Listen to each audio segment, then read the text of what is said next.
How to use color widgets on iPhone. To use color widgets on iPhone, go to your app store and first download the color widgets application over here.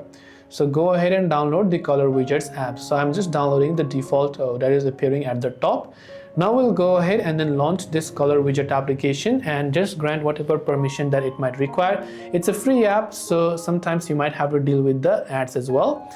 In any case, I'll just close the ad right here and I'll just close it completely. Once I've done that, so once I've closed the ad, you can see again it's popping up, so I'll just close it again for now. So once I've closed the app, you can see various type of widgets. So I can choose which widget I want, right? So I can choose a random widget and whatever else it is, and I can tap on set widget option.